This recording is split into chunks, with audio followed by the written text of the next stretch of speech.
Next question. What is the mean by wildlife? How is wildlife important for us? Wildlife means all those naturally occurring animals, plants and their species which are not cultivated, or you can say which is not cultivated by the man-made, which is naturally occur, domesticated and tamed. So wildlife is important for us because the first one, they provide a great aesthetic value for the human being. The second one, it is help in maintaining the ecological balance.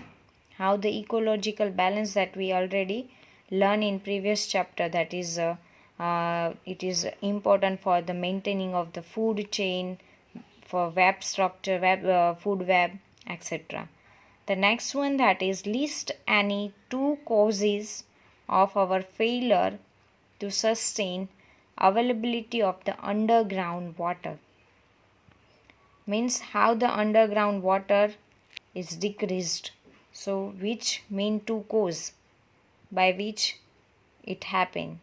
The two cause of our failure to sustain availability of the underground water are, first one, that is of rising of population. As the population increase, the demand of the water is also increase. So it result in depletion of the underground water. The second main cause, that is of industrialization. The industry need more and more water to produce, or you can say that to manufacture a product with growing industrialization. If the industrialization is growing, so demand of the water is also increase, which result in the reduction of the availability of the underground of the water. Next question. What is meant by exploitation of resources with a short-term aims? Let's ace 4 advantages. The exploitation of resources with short-term aims means a consumption of resources for an immediate requirement without conserve it for the future. So its main advantages, that is first one, that is of to fulfill a requirement of the mass population. The second one, it's provide industrial growth. The third one, that is it's provide economical development, and it is also help to make the life comfortable. So these 4 advantages of the short aim means of conservation of the resources, but it is not good for all, because ultimately it is a effect on the natural resources. We cannot pass it on our next generation. Next one, that is what is a dam? Write 2 main advantages and 2 ill effect of a construction or big dam. Ill effects means you have to write down about the advantage and the disadvantage. Ill effect means the side effect, means the disadvantage. Means in this question you have to write down about the dam, what is the dam and what is the use of it, means the advantages of it and the disadvantages of it. The dams are the massive barriers which is built across the river and the streams to confine and utilize the flow of water for the human purpose like irrigation, and the main purpose, that is of generation of the electricity. The advantages of the dam, the first one, as we know, by the it is used for the hydroelectricity, means the dam is used to generate the electricity. And the second main use, that is of irrigation. And let's talk about the disadvantage. 2 ill effects, or you can say the disadvantages of the construction of a big dam. The first one, that is it displaces the large number of the people, or you can say due to the construction of the dam, the migration of the that local people is required The second one, that is it causes the deforestation and the loss of biodiversity. It's the loss of fauna and the flora which is present at the dam site. The next question, what is the mean by sustainable management? The environmentalists are insisting upon a sustainable natural resources management. State its 4 advantages. A sustainable management is the management of a natural resources which require a long-term perspective so that they are last for the next generation to come and are not to be exploited by the short-term gains. And for that, the main advantages are as follow. The first one, that is a resources that we give to the next generation, or you can say the resources last for a longer duration. The second one, that is of it provides a steady economic growth. Third one, that is it helps in ecological conservation. And by using a sustainable natural resources, it also help to reduce the pollution. So these 4 main advantages of the uses of a sustainable natural resources management. Let's move further. State any 4 personal choice you would like to make to reduce energy consumption without affecting the quality of life, or a work explaining how each one of them would help you to do so. Means, how can you conserve the natural resources, that you have to write down in this question, but the question is asked in a different way. First one, that is by switching off the unnecessary lights and the fan. This will reduce the consumption of a coal in the production of the electricity, and also you can conserve the electricity. Second one, that is by using a public transportation such as a bus, metro, train, etc. as much if possible than nearby. If you want to cover the nearby area, then go with the cycle, or you can say go by the walking. It also help to make your body healthy.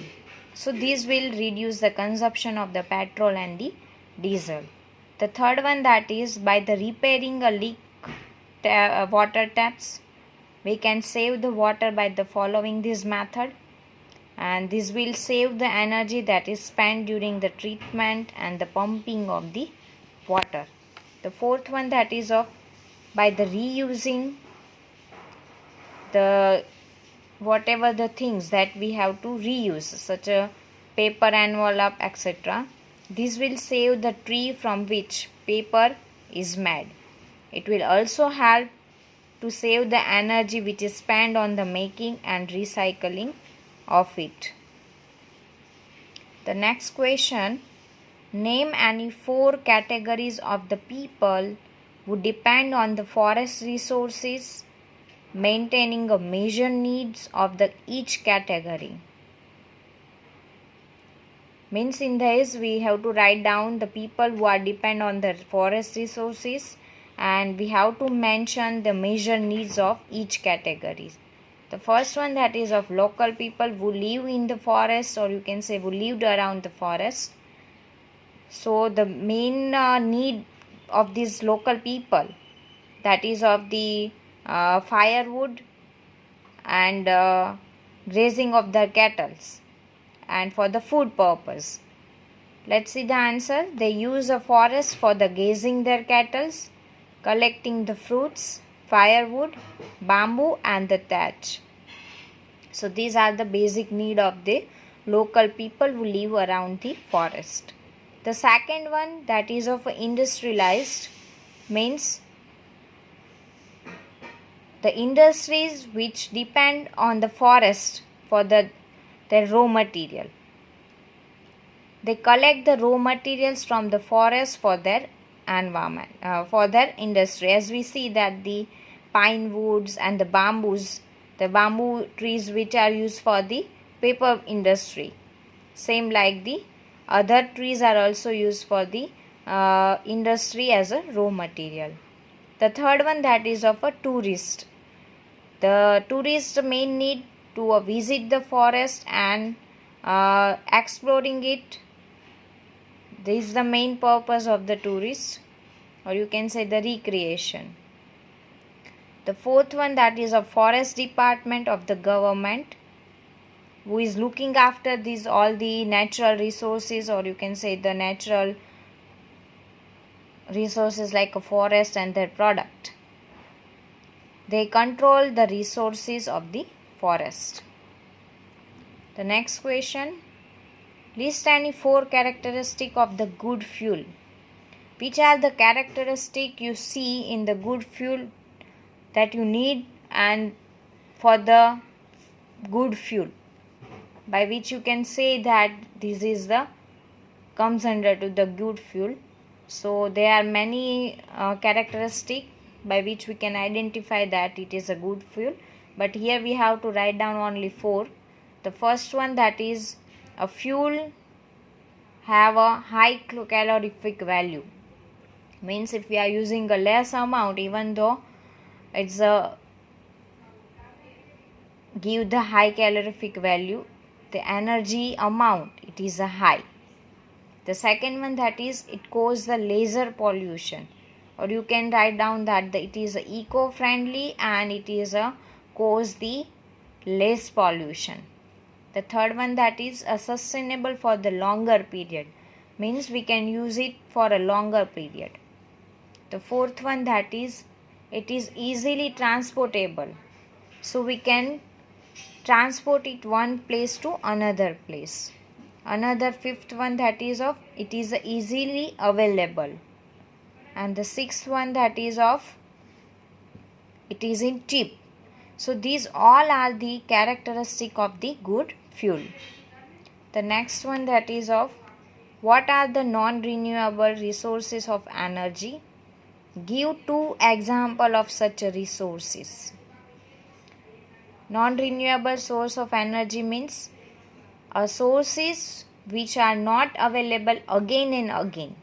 If you are using at one time, it may be depleted or it may be finished. So that kind of energy sources we consider as a non-renewable sources. And sources which are not available again and again and are getting exhausted and are called the non-renewable source of energy. For example of the non-renewable source of energy, that is of coal and the petroleum. The next question, list any 4 disadvantages of the using of fossil fuel for the production of the energy. As we know that the fossil fuels that comes under to the non-renewable source of energy, and it also causes the pollution. As we know that the this kind of fossil, it's excreted while burning, it is excreted the sulfur and the sulfur dioxide and the nitrogen dioxide gas, which is again react with the moisture which is present in environment, and it is react with each other and form the acid, and this acid comes along to the rain and which cause the acid rain. So this acid rain is also disturb the ecology.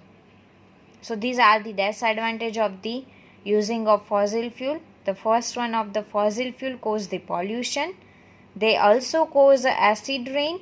Third one, they disturb the ecology. And the fourth one, that they cannot be reused. For example, they are non-renewable source of energy. The next question, give 2 examples of each of the following. The first one, that is of renewable source of energy, and the second one, that is of non-renewable source of energy. The geothermal energy, wind energy, solar energy, these all kind of energy that we consider as a renewable source of energy because it is a renewable. by using a one time it is not exhausted, it is not depleted, so we consider as a renewable source of energy. While a non-renewable source of energy is example coal and petroleum, at one time it will be finished, so we consider as a non-renewable source of energy. The next question, that is define the following term. The first one, that is of biomass, and the second one, that is of anaerobic degradation. The biomass means the material contained in the bodies of the plants and the animal, that we consider as a biomass. Bio means living things. Mass means energy. Energy that comes from the living organism such as a plant and the animal, then we consider as a biomass. And the anaerobic degradation means a breakdown of organic matter by the microorganism, or you can say the decomposer, when the oxygen is not present, or you can say the without the presence of the oxygen, absent of the oxygen, this kind of breakdown is occur, then we consider as an anaerobic degradation. This kind of degradation we see in the biogas plant. In the biogas plant, the decomposer are decomposed, or you can say the breakdown the organic matter in absence of the oxygen and convert it into the methane gas. Major gas that is found in the biogas, that is methane. So this kind of degradation that we consider as an anaerobic degradation. The next question,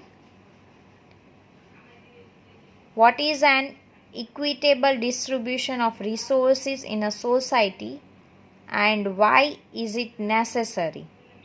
State any two factors which work against an equitable distribution of resources.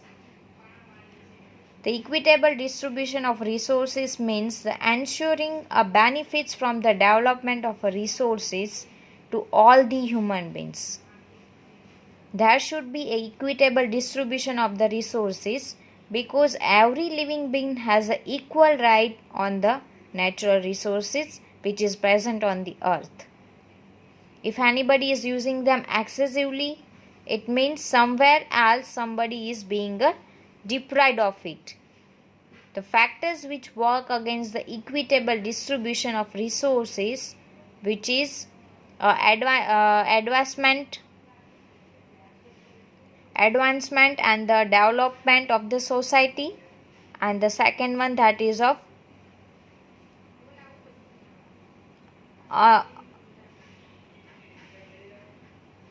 energization and the materialization. These two factors which is work against the equitable distribution of resources. Means in this question they ask that we have to distribute these resources in equally. It may not happen that the only rich people can use this kind of natural resources and poor people cannot. The each and every human have a same rights, same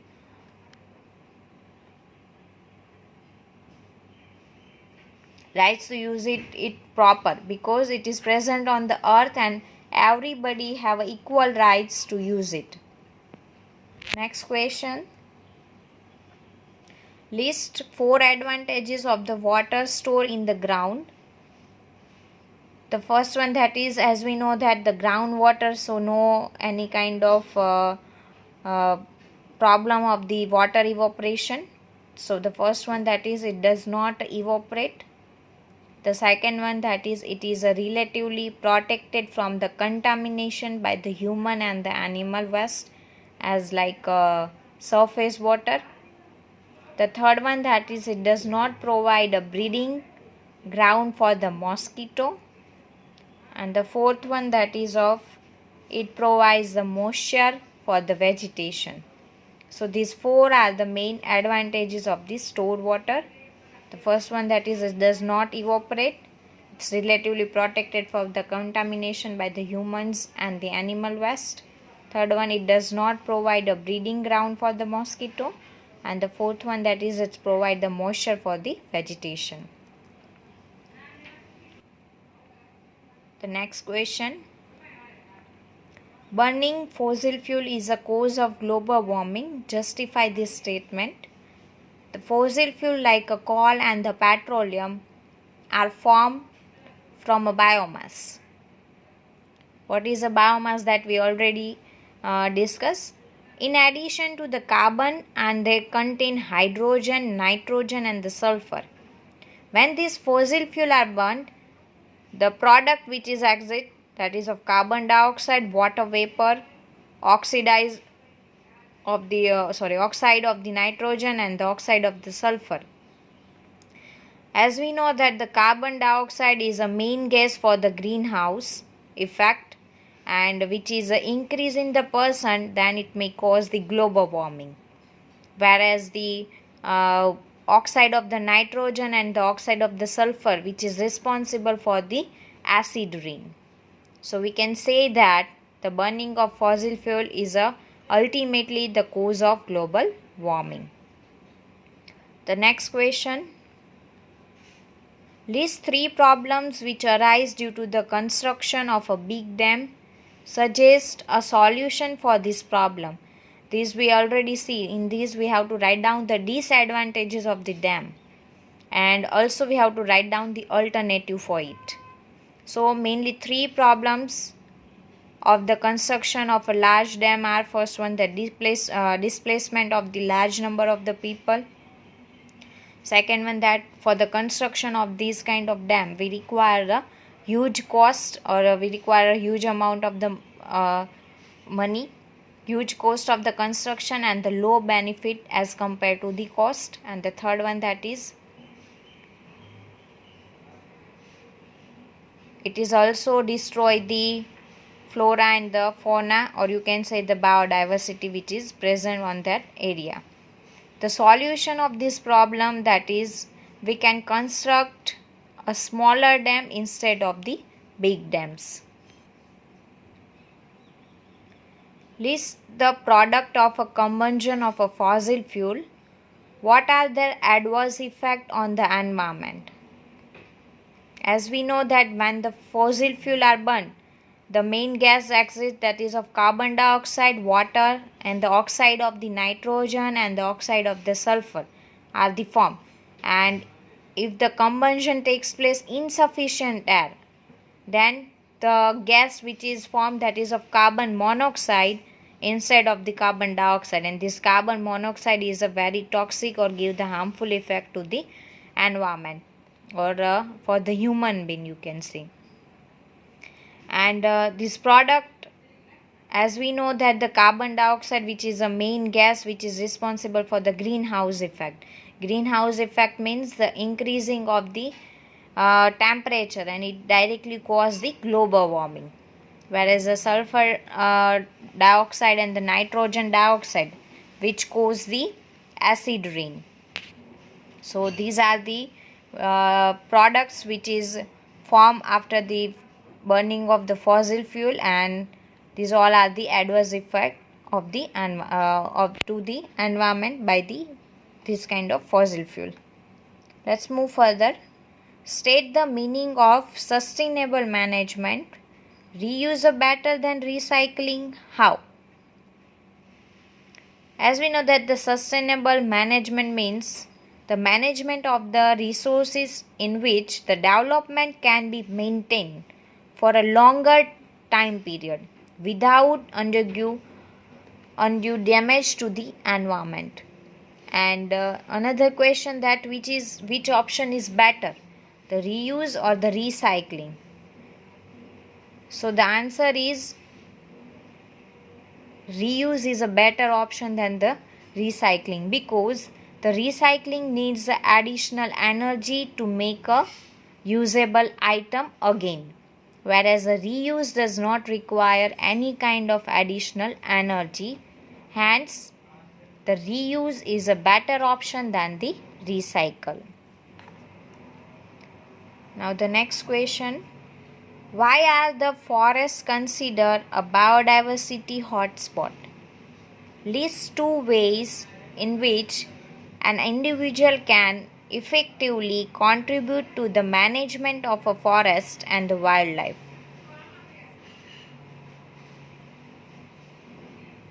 In this, we have to write down this: how can we save the forest? In second question, and why we consider the biodiversity forest as a biodiversity hotspot.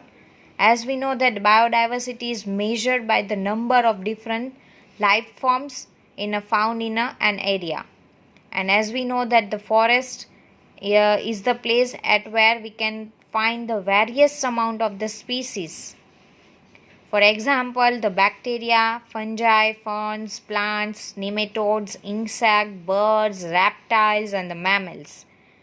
So we consider as that the biodiversity hotspot. We consider a forest as a biodiversity hotspot. The forests are therefore we consider as a biodiversity hotspot.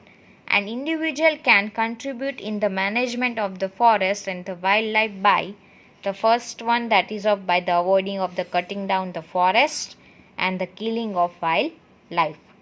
The second one, that is by the educating the people about the importance of the forest and the wildlife in our life. So by which we can effectively contribute to the management of the forest and the wildlife. Let's move further. How did the Chipko Andolan ultimately benefit the local people? Describe briefly. In this, we have to write down the whole Chipko movement. As we know that during the 1970, in a rainy village of the Grewal, a contractor was allowed to cut trees in the forest, which is located near the village. When the contractor's workers went into these forests to cut the trees, all the women of this village hugged the tree trunk, because by doing this action, they can prevent the worker from the cutting out the trees. The Chipko means the hug, and the movement began with the villagers hugging tree. That's why this Andolan, this movement is known as a Chipko Andolan. And the movements benefit the local population as it conserves the forest product. It benefits the environment as it is a conserve the quality of a soil and the sources of the water, thereby the maintain and the balancing in a nature. Next question. Which of the two is a better option? The first one, that is to collect the rainwater in the ponds or the artificial lake, or the second option is to let it recharge a groundwater by water harvesting. And also write down two advantages of the option to justify your answer. Here the two options are given, that which is the better option, that we should collect the water, rainwater into the ponds or artificial lake, or we should recharge the groundwater by the water harvesting. In the both, the second option, which is a better option, because as we know that if we are allowing it for the recharging of groundwater, the groundwater does not evaporate, and the second one, that is groundwater does not provide a breeding ground for the mosquito, and the third one, that is the groundwater, if it is stored in a groundwater, then it is not polluted by the mankind, or you can say the human or the animal activities. So the answer is to allow a rainwater to recharge a groundwater by the water harvesting is the better option, and its advantages are the first one, that is of groundwater does not evaporate, and the second one, that is of groundwater does not provide a breeding ground for the mosquito.